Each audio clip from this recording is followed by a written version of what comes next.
Ake ngibingelele kubathandekayo namhlanje ngelanga likaThixo leSabatha langengcwele. Sibuka-ke isifundo 7 namhlanje esikhuluma ngokuwa kwe-Asiriya, indimana ekhanda imnandi kakhulu. Isaiah 37 verse 16 la ibalisa khona incika kaNkulunkulu umbhali Isaiah ngokuthi kuvele ukuthi uNkulunkulu njengoba sibawuthi Thixo kaIsrayeli ohlala phakathi kwamakherubi, uNkulunkulu layedwa wezwe zonke wamakhosi onke omhlaba, nanokuthi le uNkulunkulu wenza izulu nomhlaba. Engathi inkosi ngasibusisa-ke sibe nomqondo wale verse, phakamisa uNkulunkulu kamnandi phakathi kweThixo eyikhona emhlabeni. Inkosi mayibusiseke ukuqala kwesifundo sethu masikhuleke. Baba wethu sekhaya ezulwini, sicela ube nathi lesikhathi ngegama likaJesu siyakhuleka kuze kube phakade. Amen. Njengoba-ke sengisho indimana ekhanda nesihloko, ngiyafisa ukuqala laphaya kulokuqala lweviki bazalwane, ukuthi sibona amakhosi amabili. Eyokuqala inkosi uHezekiya yakwa-Israyeli, eyesibili uSennacherib inkosi yase-Asiriya. Kukhona kumbango kulamakhosi amabili. Kukhona uchuku oluqhamuka ngapha kuSennacherib oluhlasela-ke lenkosi yakwa-Israyeli, nayo izeqhobo lwakhe kunyaka-ke wesine wokubusa kwenkosi lena uHezekiya, 14 eqinisweni, 14th year of the reign of the king of Israel. And then-ke inhloso yakhe kwakuthi aqede nya ngamaJuda, kodwa-ke nayo inkosi lela ingafani noyise, uyise okwabe u-Ahazi owayenze nje izinto eziphambene noNkulunkulu. Lela kwakuyinkosi lenxa izalwa nguye futhi imlandela, kodwa yenza izinto ezinhle uma ithatha ubukhosi bakwaJuda. Then siyathola-ke ukuthi kulokhu yakuvumelana kwaba khona phakathi kwase-Asiriya, kuthiwa lapha-ke, having purchased Assyrian aid against the alliance of Syria and northern Israel, Judah was forced to continue paying protection money. UJudah phela wayilaya wathenga ukuvikela kwabase-Asiriya ngenxa yokuwayehlaselwa laba babili, iSyria ne-northern Israel. Kwathi kuba nje alokothe akudize leya nkosi yokuqala u-Ahazi, kufuna baqhubeke-ke bayenze lento nangesikhathi ngesesiyena lo baba. Kodwa-ke kuyavela-ke la ukuthi abase-Asiriya-ke nabo inkosi yabo okuthiwa kuSargon wesibili wafa empini lapho akuliwa khona. Wayeselanywa-ke yena-ke uSennacherib ngo-705 BC. Yena-ke wayesebonakala-ke ngaleso sikhathi engathi i-Asiriya ithanda kuba ntekenteke. Ubufakazi-ke ovela e-Asiriya ufakazelwa amavesi eBhayibheli ukuthi uHezekiya wathatha ithuba wakwazi ukuthi awuvukele umbuso wase-Asiriya kumakhosi esibili 18 verse 7.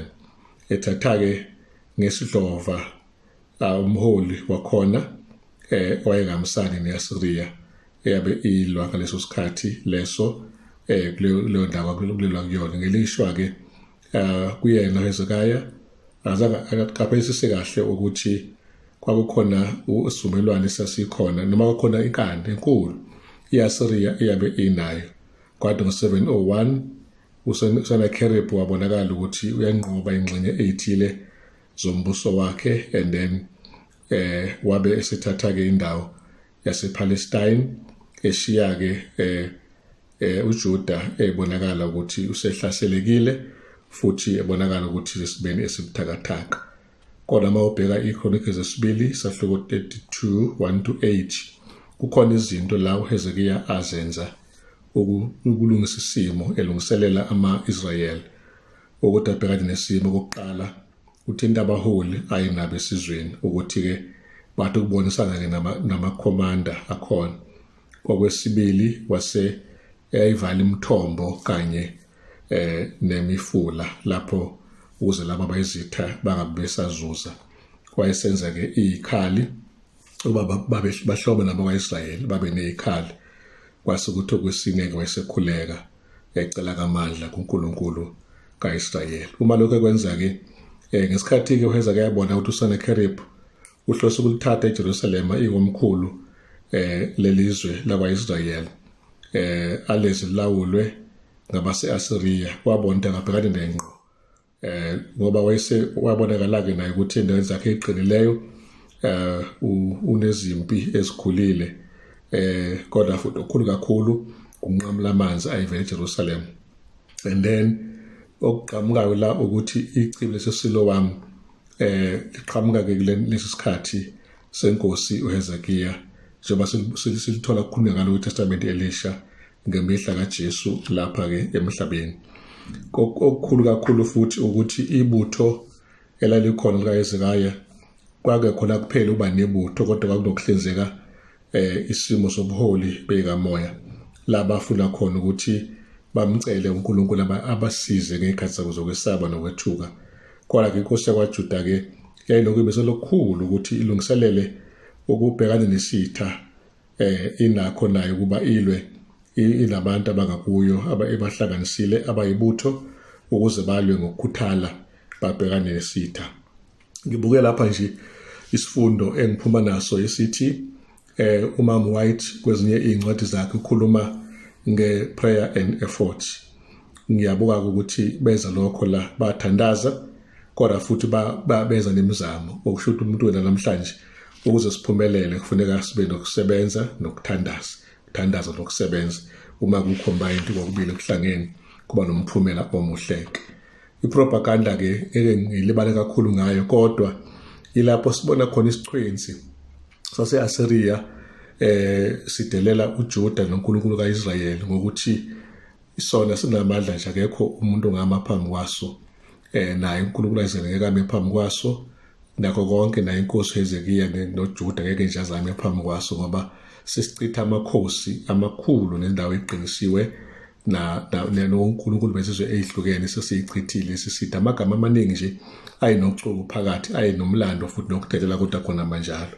Konke lokhu sekwenzekile ke kuqhajula amangaka ukuthi ungamethembu uHezekiya uma intshela ukuthi nizovukela uNkulunkulu wenu ngeke anivikele kimi. Yileyo nkulumo ke eyayichwenza le ndoda eyabe iyishoke. Nanxa ngathi ngamaqiniso kunye yayikhuluma kodwa okukhulu kakhulu ukuthi ayidelela le nkosi. Lokho okubalulekileyo engikufundileyo nje ukuthi amanga aqanjwe ngabangcwele nangoNkulunkulu angeke aze aphumelele. Leyo ndawana nje ngifuna siyibambisise la uma siqhubeka nokuthi kuSathane kubonakala isebenza ngabantu abanjengale nkosi yase-Asiriya ukudelela uNkulunkulu nabantu bakhe uNkulunkulu. Kodwa bakaNkulunkulu kufuneka esimene njengalezi bathembele kuJehova bangasuki kuyena ngoba uJesu Kristu khona engasisiza noma sesihlaselwa ngendlela isimanga kodwa uJehova abesebanathi kuze kubeke sekupheleni. So kafushane nje ilawo mazwi engiwabhekayo la ukuthi hamba kanjani. Kodwa na umbuzo lapha ukuthi have you even been in a similar situation where from a human standpoint all seemed lost? Mhlawumbe lo mbuzo ngahle sunake uke wabanye sesimeni ngokubuka kwabantu ayisekho into isizolunga bedile kuphelile. I know khona abantu abazintandane ongekho mama ongekho baba ongekho sihlobo esibanakile khona uNkulunkulu lizoba khona ikusasa. Ngiyakuthembisa mina wena nje thembeka kuNkulunkulu uthembele kuye uhlanganisa umkhuleko nemizamo uzoyibona imphumela izoba khona. Asikho isimo umuntu angaphume kuso uma esakwazi ukuphila njengakafu ufa kuphela okumqedayo umuntu engaphinde ezutho kodwa bawusaphila kukhona izinto ongakwazi ukuzenza nami futhi ngethemba kanjalo.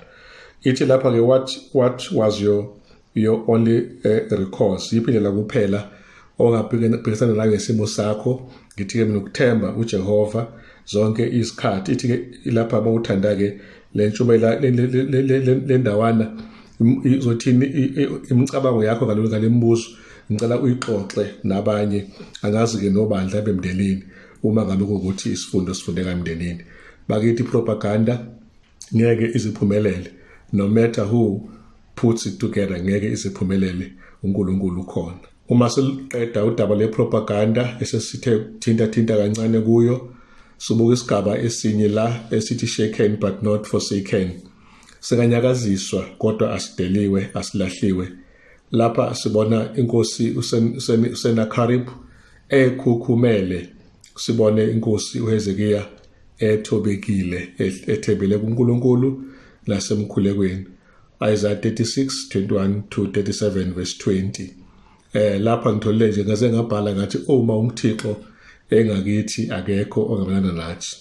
Lokho ngicaphula ke kuMukhthi Testament Elisha kaSolomon 8. Lapha ke amavesi akhona futhi amanye amakhosi esibili 18:37-19 verse 4 noIsaiah ke lesengithenga musho ngasenhla 36:21-37 verse 4. Laba bese mawagoqa nje onke akupha nasi isithombe sokuthi amaJuda agcine ngasamphenduli lo lesisiqwenzi lesi ngesiyalo ke senkosi yakhe ukuthi ingaphenduli lokhu kuyisa lo muntu. Isifundo ke leso ukuthi uma umuntu ekudelela qala umlomo ungaphenduli. And then into yokuqala iyabonakala. Okwesibili laba bantu bakwaIsrayeli ngenxa ke bashayeka baze badabula le ngubo ngenxa lokho. Kodwa ke okwesibili abakwenzayo ngaphandle kwalokho kwaba khona ukukhuleka enkosini yabo eyabe ithembela kakhulu emthandazweni, inkosi uHezekiya. Engena inkulumo wamthemba uJehova ekutheni uzowahlehlisa amazwi. And lelo akhulunywa ke uRashbashake oyena ke owabe ekhulumela inkosi yase-Asiriya. Banyakazisiwe abantu kodwa abantu abaphelile amandla noma bekhala belila. Lokho kuyisizathu sokunyakaziswa kwabantu. uHezekiya uphendukela kuNkulunkulu ngokusithoba, ufuna uba uNkulunkulu angenelele ku-Isaiah umprofethi oyena ozoluleka ukuthi kwenziwe njani. Kodwa amazwi athi ke hayi ungabanaki laba.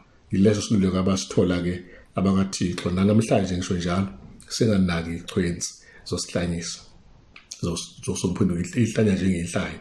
Mawula nohlanya akubona ngathi bahlanya phakathi kwakho. Yeka inkulumo mawula nayidakeni ngengcingo babili ijabule kodwa yona. Qaphela ke Isaiah 37 verse 5 kuya ku7.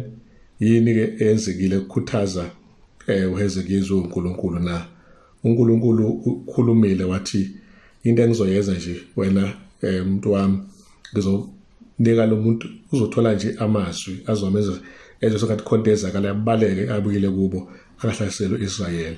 Wena kwakufanele kungesabi ngoba nansi into engizoyenza kuyena. Lapha ke sola ngimlayezo ngokufushane ukuthi lo mlayezo wawenele ngokufushane unjalo ukuthi abakaThixo bawulalele bawenze. Bese kuyabonakala ukuthi into ekhulunywa uNkulunkulu ngoIsaiah iyagcwaseka masishane uJuda abese eyakwazi ukuthi akhululeke. Lanxa wahlupheka isikhashana kodwa isigcino uJuda wagcina ekhululeka ngoba phela amazwi ayejalo ayesizile ayebekwe uNkulunkulu. Kodwa ke siyamthola ke edelela la ethi do not let your God on whom you rely deceive you. Awuzwe nje isichwethi sikaSennacherib uthi uNkulunkulu enimethembuleyo nganidukisa kadukisana uJehova by promising that Jerusalem will not be given into the hand of the king of Assyria. Kusho lokho okhulumela ke lenkosi ngeke ninake le ndawana leyo uma simkhonza uThixo asiqhubeke nje. Uthi lapha koThixo babizizwe senikelwe kumina 37 verse 10 and 12. And then lokho ke kuthiwa this time Hezekiah went straight to the temple and spread the message out before the Lord of hosts enthroned above the cherubims. So cherubim sibona ke umprofeti thatha incwadi ayitholile. Angithi nansi incwadi nje sibone uyidlala phansi ukhuluma kuJehova ethempelini.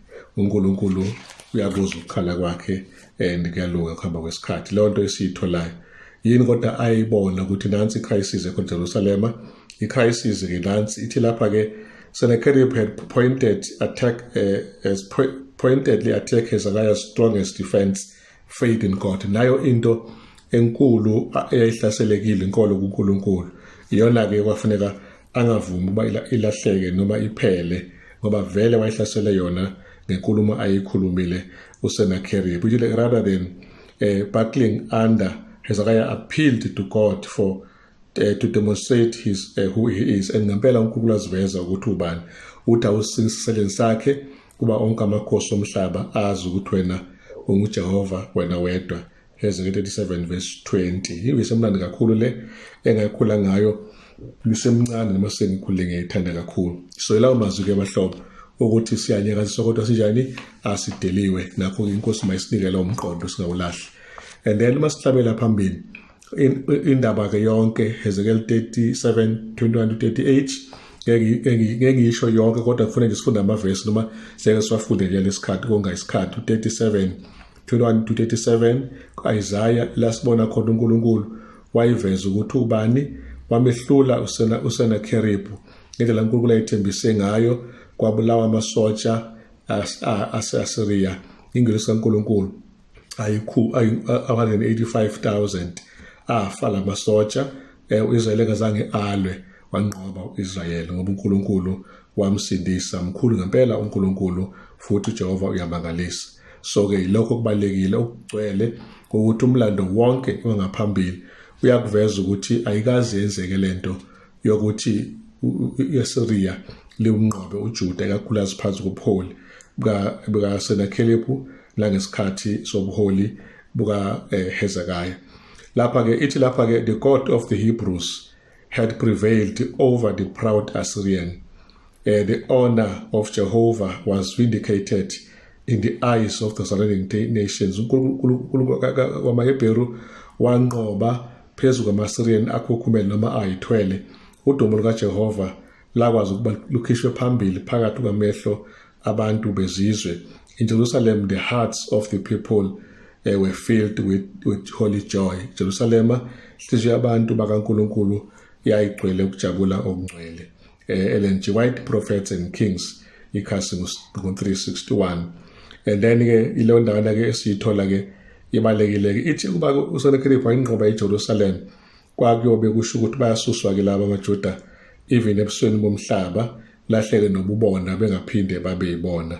Kodwa ke kunalokho ke sibona uNkulunkulu ebonisa ukubahlenga abantwana bakhe even before uMesiya azalwe, ukuze bakwazi uba uMesiya azaleke ngenxa ukuthi kwakufanele azaleke loluzalo lwendlu yakwaJuda. Wayihlenga uNkulunkulu even for that purpose ukuthi uMesiya azaleke kulendlu yakwaJuda bathandekayo.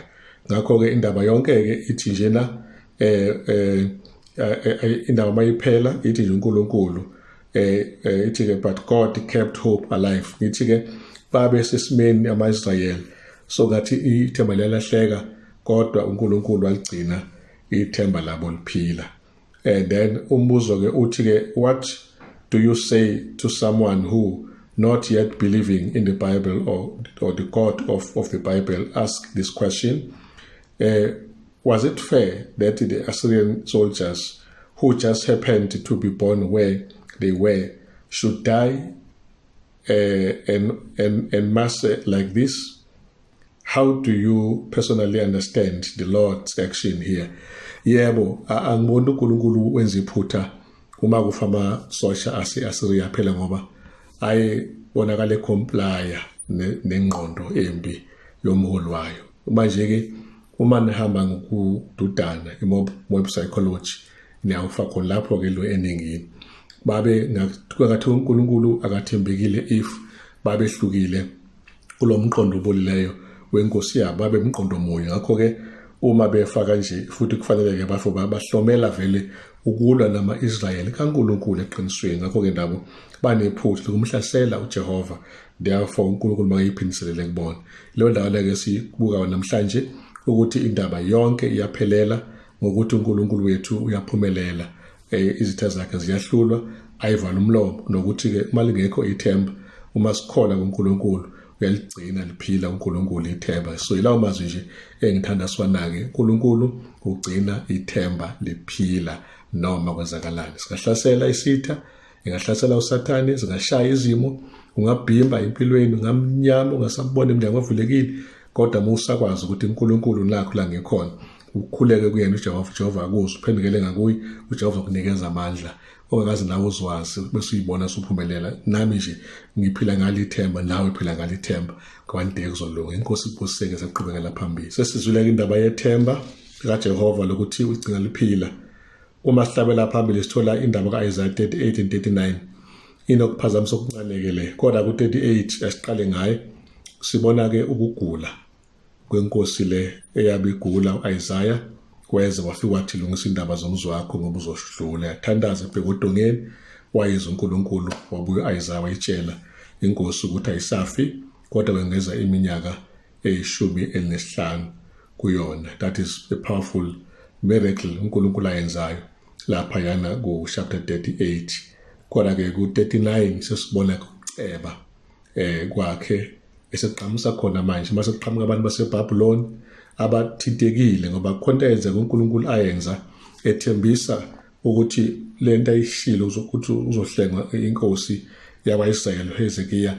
Kwaba uNkulunkulu wabamba ilanga waliphambana waliphazamisa ilanga lathi lihambile hlehla amagxatha u10 liya emuva. Babona bezizwe bathi hayi lento yenzekile isimanga sikaNkulunkulu, ake siyobona ukuthi njengoba sizwe kade egula ubuye walulama uHezekiya kanti ngempela kwenzakaleni.